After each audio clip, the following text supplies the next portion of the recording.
Bora, meus amigos! Você viu o episódio passado, né? Já foi top. Mas esse agora, ó, se não for top, eu sei que vai ter cerveja pra gente tomar. Que o negócio aqui hoje tá bacana, não, amigo Cássio? Tá cada dia melhor, né? E agora regado a uma boa cerveja com a construção científica dela, vai ser para brindar, não só brindar, mas para comemorar algo que está por vir, que isso é muito bom. Eu tô vendo que esse amigo aí, ele vai ficar sendo convidado, acho que semanalmente, viu? Será que é pelo conteúdo ou pela cerveja? Para não criar um problema na sociedade, vamos chamar os sócios para ficar revezando, vindo cada um contar uma história.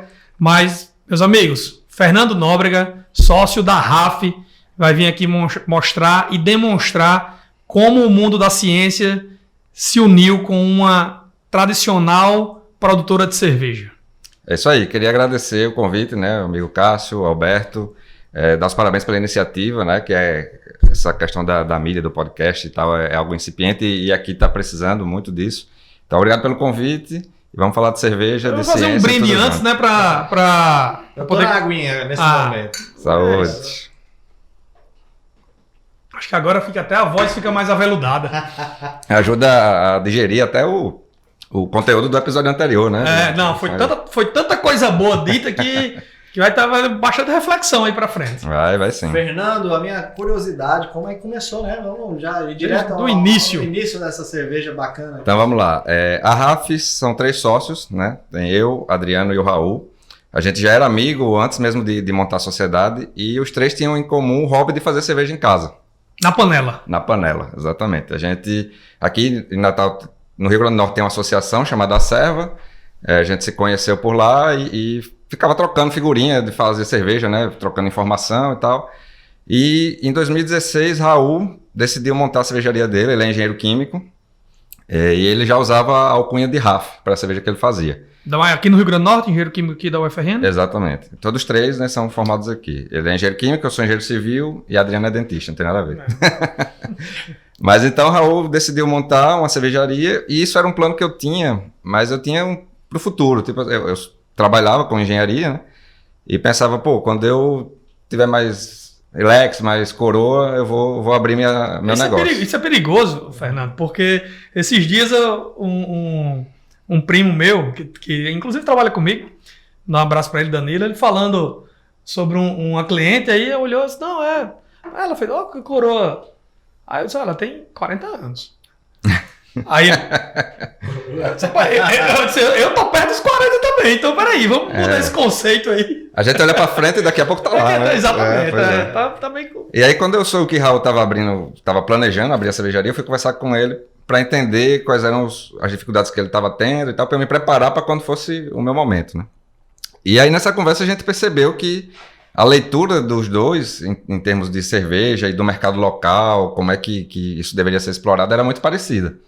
E aí ele me convidou para ser sócio e somar ali, né? Aumentar o escopo do projeto e tal.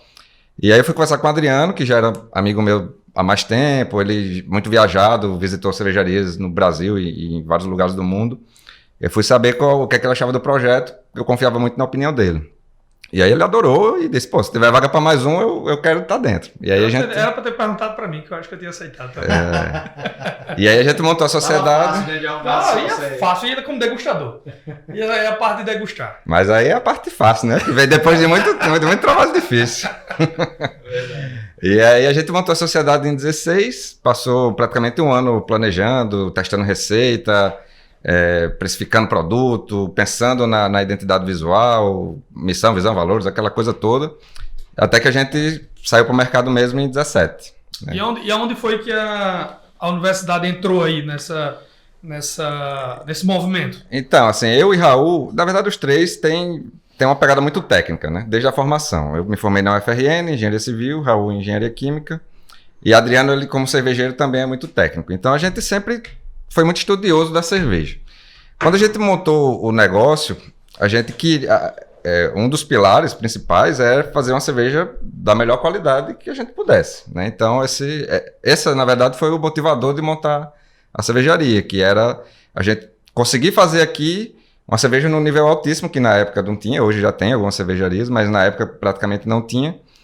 Então a gente tinha que estudar muito sobre isso. Equipamento, insumos. Querendo ou não, fazer cerveja é um processo científico, né? Exatamente. Envolve muita questão química, biológica e tal. A levedura para consumir os açúcares e gerar álcool e tal. É toda uma questão. Então a gente começou a se aprofundar muito. E a nossa primeira funcionária, a gente já abriu com uma funcionária, né? Que tinha que ajudar ali na produção. A gente foi buscar na universidade, né? Foi a Angélica, que hoje é a nossa funcionária mais antiga. Ela hoje que toca a parte de produção da cervejaria. E ela era mestre em bioquímica. Estava terminando o mestrado na UFRN. E aí quando finalizou, ela ainda pegou um período, se eu não me engano. Minha esposa ela é mestre e doutora em bioquímica. Olha, se aposentar, querida. Vamos fazer essa sociedade aí na cerveja.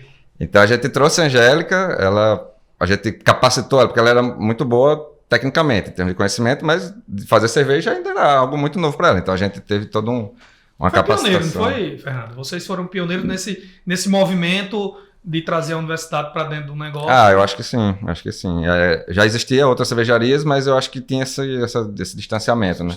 E como foi lá todo esse procedimento que... Vocês fizeram um hackathon, não foi lá na... Foi, o hackathon veio depois, né? A gente começou o projeto e aí o professor Júlio, que era cliente da gente, não sei se você conhece Júlio Melo. Sim. Júlio Careca. Ele já era cliente da gente e ele estava montando um hackathon e fez, vocês não têm interesse não, a gente pega umas turmas ali, vê o que é que a gente pode agregar para vocês e vocês mostram como é que é o mercado de cerveja para essa turma. Eu achei o máximo, né? Só para o público entender, esse projeto rodava em qual escola lá na universidade? Ele rodou no IMD. No IMD, né? No IMD, no Instituto Metrópole Digital. Aí o professor Júlio convidou a gente e a gente abriu as portas para a turma lá e mostrou todo o processo, desde da compra de insumo até a cerveja sair engarrafada assim, que é para a turma entender tudo o que acontecia e quais eram os gargalos desse processo, né? Do processo como um todo. E aí se dividiu lá em, acho que 5 ou 6 grupos, e cada um ia bolar uma proposta de melhoria para a empresa. E foi bem legal, surgiu muita ideia legal, muita ideia de coisas digitais, de coisas mais físicas, sabe? Foi muito rico, tanto para a gente quanto para eles. Acabou que o pessoal ganhou, a gente ainda ficou em contato durante um bom tempo e tal, implementou algumas coisas, outras acabou que na hora de análise de viabilidade ficou para trás, mas foi um intercâmbio muito legal e que reforçou essa ideia de que a gente precisa estar mais próximo, né? Depois vieram outras ações, a Dalila lá do IMD também depois propôs da gente participar do Breja Business, que era um projeto dela que era justamente criar momentos mais descontraídos que conseguissem unir a academia com o mercado de trabalho. Então a gente sediou um Breja Business lá na RAF, foi legal, palestrou sobre a indústria 4.0. Legal. Então foi bem legal e a gente está sempre tentando fazer esse intercâmbio porque o conhecimento tem que estar aplicado, né? Então não adianta ficar só na academia, assim como também não adianta o mercado não absorver tanto conhecimento que está ali. Fica dois mundos, né? Eu acho que a união desses dois mundos, como o professor falou, ele tem que estar cada dia mais próximo para se tornar realidade. Exato. E aí, Fernando, diz aí um pouco pra gente como é o mercado viu essa união aí de vocês, porque é conceitual, o que vocês fizeram é conceitual, então como foi essa abertura de mercado, vocês falando em ciência, falando em intercâmbio com a universidade, em produto de qualidade, como foi a reação da... Cara, eu acho que o público, ele não percebeu isso tão nitidamente, mas isso está diretamente ligado a tudo que vem acontecendo com a cervejaria, né? Então, tipo assim... Porque tem muitos clientes, eu sou um cliente RAF, e eu vejo que quando sempre eu vou lá, tem muito professor, né? Eu vejo que tem a comunidade acadêmica, ela está muito forte lá. Porque esse é um trabalho de construção a longo prazo, né? Não é um trabalho assim que vou fazer um hackathon e isso vai se transformar em algo que o público vai responder de imediato. Isso é uma construção. Então, o público, eu diria que a maioria nem sabe que a gente fez o hackathon, nem sabe que a gente sediou o Breja Business, nem que a gente tem esse intercâmbio. A galera não sabe. Mas isso se reflete nos produtos, que acaba sendo o que dá a resposta mercadológica, digamos assim, né? Então, o que acontece é a gente vai na fonte do conhecimento, busca o conhecimento, tenta aplicar, vai aprimorando, né? Melhoria contínua, aquela história toda. E isso acaba se refletindo no nosso produto, na experiência que a gente gera. Então, às vezes não é algo que para o público está tão nítido, mas está intrinsecamente ligado em todo o processo, né? Então, toda resposta que o mercado vem dando para a Rafa, que é muito positiva, né? A gente vem numa crescente, está diretamente ligado a tudo isso que a gente vem tentando aplicar. Não só da parte técnica e científica, mas também de marketing, por exemplo. A gente tem um trabalho de marketing que vai buscar muito nessa parte de conhecimento e tal. A gente tem visitas, todo semestre tem pessoal de engenharia de alimentos, de gastronomia que vai lá, e existe esse intercâmbio. Então, tudo isso acaba se refletindo na experiência que a gente proporciona para o cliente, né? Então, eu acho que está diretamente ligado. E na pandemia, como as coisas aconteceram e os cenários que vocês se depararam? Cara, a pandemia foi um terror, né? Quando começou a aparecer no ano passado, a gente ligou o modo emergência. Ligou o botão, ó, corta tudo que for custo que a gente puder, renegocia o que der, faz rodízio de férias da galera e segura, fecha todas as torneiras aí. E a gente fez isso, correu para implantar um delivery que a gente não tinha, por exemplo, e começou a se transformar digitalmente, né? A gente implantou o delivery, começou a ser muito mais ativo no marketing digital. Por exemplo, eu comecei a gravar os vídeos lá de conhecimento cervejeiro. Tive que me transformar, né? Caramba, você fez o YouTube, como é? Foi Instagram, YouTube? A gente... sobre o assunto. Isso, exato. A gente começou no ano passado com vídeos de IGTV de 5, 6 minutos, subia para o YouTube também, e isso começou a gerar uma demanda legal, porque, tipo, cerveja artesanal não é algo que todo mundo conhece, né? A galera sabe que existe, mas ninguém sabe por que essa cerveja é vermelha e essa é amarela. Ou então, existe um preconceito ainda? Ou ainda é o distanciamento natural eu acho que do mercado? É mais natural, sabe? Eu acho que a pessoa quando conhece, tipo, esse foi o grande trabalho, né? Eu não quero só dizer que a minha cerveja é mais amarga, que é mais forte, que não sei o quê. Eu quero que você entenda por que essa cerveja é mais amarga. Não é porque ela está estragada, nem... A gente tem uma cerveja que é mais ácida, que é a Ludovicus, né? E um dia desse não, faz uns meses atrás, uma menina postou dizendo que a cerveja estava estragada, não sei o que. Pô, não é, falta conhecimento para ela, não é um preconceito, porque ela bebeu Então, assim... E ela é o único estilo brasileiro, né? É a Catarina Sour. É o É. primeiro estilo brasileiro, que é uma cerveja ácida com fruta tropical. A nossa é com... A nossa é com goiaba. Goiaba, né? Cervejas? De linha, a gente tem 8 cervejas, mas a gente já fez mais de 60. Porque a gente, sazonais, né? a gente usa muito... A gente tem um bar anexado à fábrica que usa muito como laboratório de receitas novas. Então a gente tem 12 torneiras lá de chopp, tem 8 cervejas de linha e 4 são sempre testes que a gente tá botando lá para ver a aceitação da galera e Qual tal. foi a que vocês, na hora que estavam fazendo ali, falaram, nossa, essa aqui não vamos repetir não. Deve ter, né? Teve algumas. Teve uma numa festa, por exemplo, que foi um teste de Adriano, que ele queria fazer um estilo que ninguém faz aqui, que é Sparkling Ale. E ele botou pêssego, não sei o quê, aí quando a gente foi tomar, e ela ficou pronta, tipo, na véspera da festa. Aí quando a gente foi provar, puta, velho, essa aqui não tá dando não. Não desce não. Não vai não. Aí, só que a gente divulga as cervejas antes da festa, né? Então a gente já tinha divulgado ela. Aí a gente fez, pô, vamos botar aqui, a gente bota aqui, deixa 15 minutos e depois tira. Só pra não ser propaganda enganosa, né? Mas acontece de vez em quando, porque como é teste, né? E tipo... Teste, né? E o carro-chefe? O carro-chefe é a Galega do Alecrim. Galega do Alecrim, né? Galega do Alecrim. Cerveja aveludada. Ela que... Quanto que é o percentual dentro da... Ela é uma cerveja mais... Ela vende, acho que... Metade da... acho que entre 40% e 50% do nosso faturamento. Desculpa. É dela, né? E é engraçado que ela não estava no plano de negócio. Ela... Assim, eu gosto de cerveja, né? Falar um pouco dos meus dotes aqui. Eu gosto de cerveja e ela não é uma das mais fáceis de fazer, não, né? Não, porque ela é uma cerveja muito leve. É a nossa cerveja que mais se aproxima de uma Pilsen, por exemplo. E cerveja muito leve assim, qualquer errozinho que você comete, ele aparece muito. Então, tipo, se você fizer uma cerveja com muito lúpulo, que ele traz muito aroma, muito amargor, às vezes um erro ali passa despercebido, porque o lúpulo... Eu lembro, Alberto, só contar esse segredo aqui dos cervejeiros, quando podia, antes da pandemia, que frequentava os ambientes de encontros cervejeiros, aí sempre tinha curiosidade de saber uma cerveja bem diferente, e aí os colegas diziam, ó, quando a gente bota um estilo diferente, que a gente vê que dá errado, você joga mais lúpulo pra ficar bem amarga, pra não notar o defeito. É comum isso aí, velho. Acontece. É comum. Acontece. É comum assim, tipo... Quando errar, né? Quando errar, no meio... lúpulo e pronto. Principalmente no cervejeiro caseiro, né? Que ele não tem muita... Ele não tá no mercado. Exatamente. Quando você vai pro... Esse é um grande... Foi até uma lição pra gente, porque a gente era cervejeiro caseiro e, pô, a gente faz cerveja boa, todo mundo elogia, vamos... Aí quando você vai para o mercado que você tem que repetir as receitas, aí o buraco é mais embaixo. Porque se você fizer um aqui e no próximo mês fizer ela diferente, o mercado vai reagir mal, né? Então a repetibilidade é um grande desafio para quem migra do hobby para o profissionalismo, sabe? É bem interessante. Aí a Galega, qual era a nossa ideia inicial? A gente tinha 4 cervejas que tinha decidido lançar de cara. Cada uma com uma característica diferente. Tinha uma mais amarga, uma mais doce, uma de trigo e uma escura para trazer nota de café e tal. Sendo que a gente queria justamente que cada uma trouxesse Não, elas não eram extremas, eram cervejas fáceis de beber, mas cada uma com uma característica diferente, justamente para ter esse poder educativo, de mostrar para o público, ó, essa aqui é mais assim por conta do lúpulo, essa aqui é mais assado por conta do malte e tal. E a gente não tinha nenhuma nessa pegada, porque, assim, a Pilsen, o brasileiro já está acostumado, né? Sendo que a gente foi testar o equipamento que comprou, e aí para testar o equipamento a gente escolheu uma receita barata, porque se desse erro o prejuízo era menor. E aí a gente fez a primeira receita da Galega, que na época não tinha nem nome.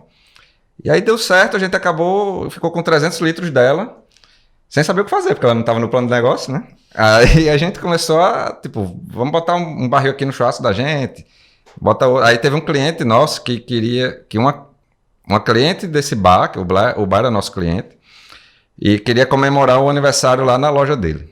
E aí ela disse que queria uma cerveja leve, não sei o quê, e ele veio perguntar a gente, eu disse, rapaz, a gente tem uma cerveja, ela não tem nem nome ainda, mas a gente pode cobrar barato e tal. Aí a gente vendeu, o pessoal bebeu um barril na mesma noite. Aí o cara fez, bicho, vocês têm que vender mais dessa cerveja. Aí a gente começou a pensar nela melhor, aí incrementou, né, evoluiu a receita, aí deu o nome. E aí hoje ela é nosso carro-chefe. Normalmente, Alberto, a gente troca os telefones com os convidados. Acho que alguém tem que disponibilizar o nosso telefone. Quando acontecer isso, chamar a gente para testar, né? Para testar, né? Fazer validar. Ainda mais o cara que faz 60 cervejas, eu fico pensando ainda, deve ter muita oportunidade pra gente, viu? Tem, de vez em quando. Vai ter muitos bons encontros, né? De vez em quando acontece. Tem uns bota fora lá.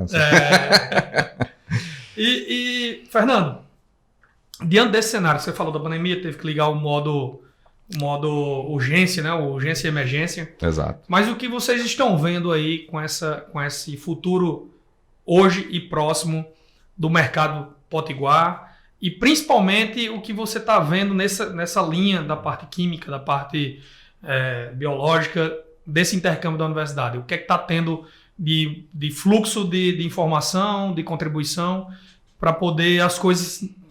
Não outras rafas, mas outros produtos que venham derivar desse intercâmbio. Cara, eu vejo o mercado, não só potiguar, mas o mercado brasileiro como um todo de cerveja artesanal, ele ainda é muito incipiente, né? Claro que nas regiões sul e sudeste já está muito mais avançado, mas quando você para pensar no nordeste, e aí acaba pegando a média do Brasil, ele é muito novo. Então existe um dado que hoje o mercado de cerveja artesanal é aproximadamente 3% do mercado de cerveja geral.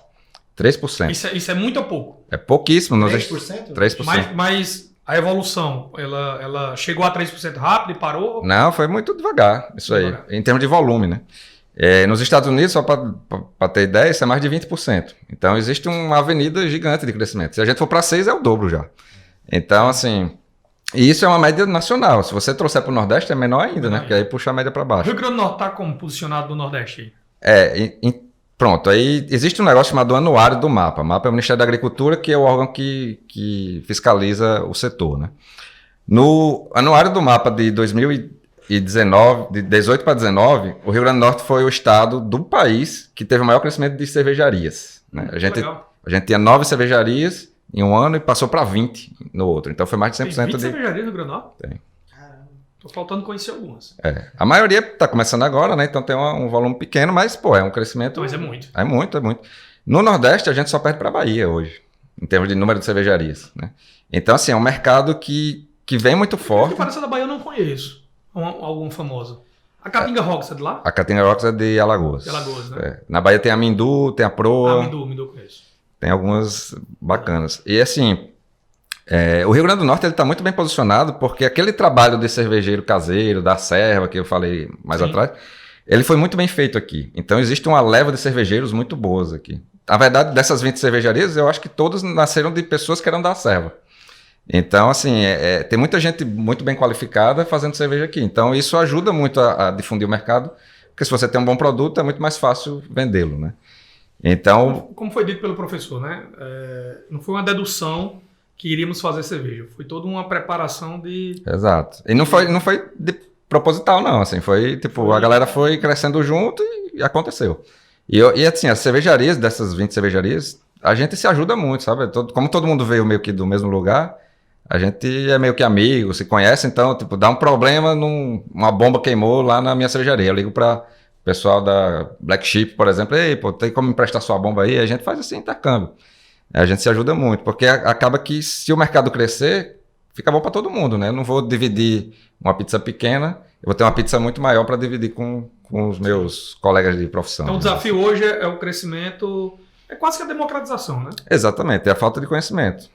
Por isso que a gente passou a ser tão ativo no digital nesse sentido, sabe? De tipo, fazer com que as pessoas entendam, desmistificar pô, cerveja artesanal é forte, é amarga, não sei o quê. Não é, pô, tem... Cara, né? Sempre de falar preço. Isso aí, assim, não tem muito... Porque... Mas vamos falar em números para depois eu entender. O valor da cerveja. Por exemplo, uma cerveja dessa aqui é R$15, a Galega do Alecrim, em média, né? Quanto é uma Heineken de 300ml hoje? Eu acho que é uns 6, 5. 6. Aí estão em 600ml? Tem 500. 500. Então daria R$11 uma Heineken do mesmo... Então, esse é um grande... também foi um... Isso é um dos pilares da RAF, porque assim, não é normal uma cerveja artesanal boa custar esse valor, não. Então a gente tem uma ideia de democratizar mesmo. É tanto que por isso que a gente... As nossas cervejas de linha são mais leves, são cervejas de entrada, digamos assim. E a gente tem uma linha meio que mais avançada, que aí são cervejas um pouco mais caras. Por exemplo, a Ribeira sai em torno de R$24, 25. Então, assim, mas já é uma cerveja mais forte. Já é uma cerveja mais forte, já é mais complexa, já tem outra pegada. Mas a ideia, isso só vai mudar com o pessoal consumindo, né? Porque quanto mais volume eu tenho, eu consigo barganhar na compra de insumo, consigo diluir o meu custo fixo e tal. Então, é um equilíbrio difícil de encontrar, mas eu acho que a gente vem fazendo um trabalho bacana nesse sentido, sabe? De democratizar. E essa parte da informação trabalha muito a favor disso, né? Quando a gente começa a mostrar, olha, essa cerveja tem mais ali oferecer, por exemplo, a cerveja de goiaba que eu falei, né? A gente mostra lá, ó, essa é uma cerveja de goiaba em homenagem à Câmara Cascudo e tal, tem todo um negócio. Eu acho que as pessoas se têm mais a vontade de provar, né? Dar essa chance. Qual é a inspiração nos nomes? Tem alguém... Essa era uma ideia nossa, também veio Verdade, né? Com cada nome não é fácil não, você sai batizando aí a cerveja, né? Não, e todas fazendo referência aqui ao... Da região. É justamente isso. Como era um mercado muito novo aqui, as pessoas não conheciam, uma forma da gente tentar quebrar essa barreira e aproximar o consumidor era trazer algo que ele tenha familiaridade, né? E a nossa distribuição é majoritariamente local, então a gente fez, vamos pegar a cultura local e traduzir isso na nossa cerveja. Aí criou a Nísia, né? Que é uma homenagem à Nísia Floresta, a Galega do Alecrim, a 084, que é o DDD do estado. Ponta Negra. Né? Ponta Negra. Tem a Fuderosa, que foi uma parceria com a Sem Etiqueta, aquela tem a palavra anterior, né? Tem a palavra anterior da Fuderosa, que é típico daqui de Natal, né? Exato. Então, assim, é uma forma da gente se aproximar daquele consumidor, criar uma familiaridade para já nascer a nossa relação com algum elo em comum ali, né? Então é muito disso aí. Muito bom. Fuderosa do Raoni lá, né? Então, Exato. Sem etiqueta. Exatamente. Bacana a empresa dele. Não, a pegada sensacional, né? Popularizar o que é dito por quase todos e é negado por muitos, né? Mas aí colocar isso num negócio é um desafio. E assim, a gente também sempre quis trazer para nossa cerveja uma pegada mais descontraída, né? Então, assim, tem muita marca que tem uma coisa mais tradicional, alemãzona e tal, lei da pureza e tal. E a gente não queria isso, pelo contrário, a gente queria que fosse é muito profissional, muito bem pensado, muito bem trabalhado, mas é algo que a pessoa tem que estar ligado àquele momento de lazer dela, né? Normalmente a cerveja está diretamente ligada ao momento de euforia, uma festa, uma comemoração, alguma coisa assim. Então a gente sempre quis trazer e os nomes conversam com isso, né? E até as artes dos rótulos são cores chamativas e tal. Então conversa muito com essa proposta de trazer algo irreverente para o consumidor, né? E ligado ao regionalismo. Fernando, diz aí para quem está nos assistindo sobre negócios novos que estão com dificuldade. A universidade dá esse suporte para... Não só a universidade, mas o terceiro setor e outros atores políticos e econômicos do Estado têm dado esse suporte para poder fazer as coisas acontecerem? Cara, dá. Assim, eu acho que poderia ser bem melhor esse intercâmbio, sabe? Ainda existe um distanciamento muito grande, Mas sempre que a gente buscou a universidade, a gente foi muito bem atendido. Não sei se é porque é um negócio que todo mundo quer estar perto. Mas foi boa agora, né? Mas assim, a gente... Vai aqui, né? Pode ser que seja. Né? A gente sempre foi muito bem atendido. O Sebrae ajuda muito também. Então, a gente vem construindo umas coisas junto com o Sebrae aí, que vão ter os frutos aí daqui a pouco, a galera vai ver. Eu acho que depende muito da iniciativa também do empresário, sabe? De buscar, né? Exato. Também não adianta ele ficar lá na dele, tô com dificuldade aqui, esperando que alguém venha ajudar, não vai acontecer, né? O cara tem que ter a iniciativa, tem que pensar, empreender é isso, né? Você tirar o pé do chão e ir atrás das coisas acontecerem, mas eles dão suporte, mas depende dessa iniciativa, sabe? Eu acho que tem muita letargia também, né? Acho que tudo passa pela educação e informação. O que o Fernando falou, acho que é muito importante, né? A comunicação ela tem que ser cada vez mais clara, tem que ser cada vez mais direta, né? A gente tem que mostrar o que pode fazer, com quem a gente pode contar e como vai ser feito, né? Uma coisa que você perguntou anteriormente, eu acabei não respondendo, mas o que a universidade está agregando para o setor como um todo, né? Hoje, a cerveja leva alguns ingredientes, que são malta de cevada, lúpulo e levedura, além de água, né? Todos esses ingredientes, basicamente, a gente compra importado. Era isso que eu ia perguntar. Tem lúpulo aqui no Brasil? Tem não, né? Pronto, justamente, não tem hoje lúpulo numa escala industrial sendo produzido aqui, mas saiu inclusive no Globo Repórter dessa semana que passou, Globo Repórter não, Globo Rural, no Globo Rural, uma matéria sobre a expansão do cultivo de lúpulo no Brasil. E é diretamente ligada às pesquisas nas universidades, né? Porque assim, o lúpulo não é um vegetal natural daqui, então você precisa de algumas... Não é fácil de cultivo, né? Não é fácil. Você precisa de algumas adaptações e esse trabalho vem sendo desenvolvido ao longo dos últimos anos por várias universidades e alguns produtores menores. Eu tinha visto alguma coisa da Embrapa também, tem trabalhado em alguma pesquisa nesse sentido, né? Exatamente. E é algo que já está começando a ganhar volume. Eu acho que nos próximos anos vai ter umas novidades boas aí para a gente, porque é um dos fatores do encarecimento da cerveja, é isso, né? Ainda mais do ano passado para cá, com o dólar assim, com a desvalorização do real, acabou que a inflação bateu de frente aí na cerveja.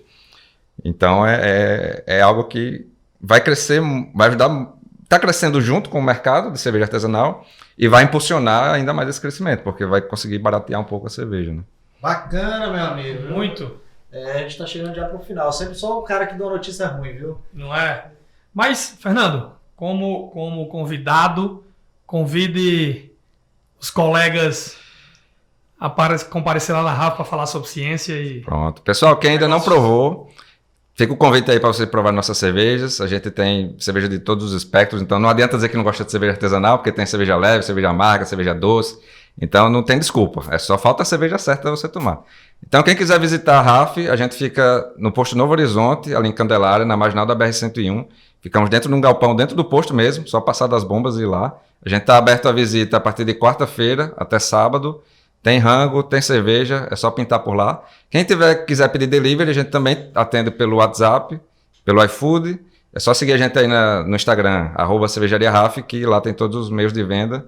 E consuma um produto local, que você vai favorecer a economia local, você vai fazer a roda girar muito mais adequadamente aqui para o nosso desenvolvimento. Show de bola. Ele falou um negócio aí para não terminar, o delivery. Pô, me interessa muito, que a cervejinha de vez em quando acaba na minha casa. Pronto. Como é esse horário do delivery? O delivery a gente atende a partir de quarta-feira, de quarta a sexta, a partir das 4 da tarde até 10 da noite. E no sábado, a partir das 10 da manhã até 10 da noite. Tem no iFood e tem via WhatsApp. Bacana. Podia ser 24 horas, né? Não é? Aí tem que ter um homenzinho lá trabalhando. Sacanagem, né? 11 horas da noite, o cara acabou a cerveja, liga lá pra RAF. E tem um negócio legal, velho, no delivery que pegou muito na pandemia, que é o growler. Porque, pra quem não sabe, o growler, aqui são as garrafas de vidro, né? E o growler é um recipiente de 1 litro. Pode ser de vários materiais, mas o que pegou mesmo foi o PET, que a gente enche o chopp fresco. Então acaba sendo mais em conta, né? Porque você compra 1 litro do chopp que foi envasado ali na hora. Sabe quanto? Em conta aí, um litro da Galega sai em torno de R$20, mais ou menos. 20 e pouco. Fica melhor mesmo.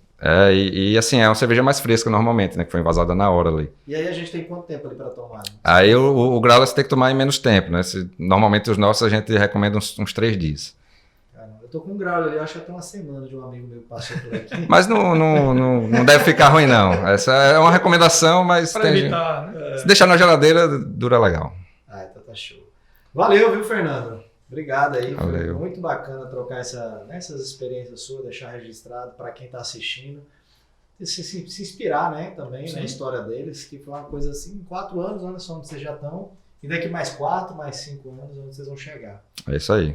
E estamos aqui abertos, né, para discutir mais coisas, depois chamar ele para ter mais bate-papo, ainda mais um cara que traz cerveja, poxa, vai ser fácil falar Vamos falar mais prática e menos teoria, né? Eu que agradeço o convite, valeu aí, pessoal, e fica o convite para ir lá na Rafa conhecer também. Obrigado. Pois é isso, pessoal. Agradeço a atenção de todos, a audiência e mais um episódio muito bacana, mostrando que a ciência está em todos os lugares, na cerveja, na universidade, em todos os empresários estão utilizando. Então, é isso. Valeu, galera. Saúde.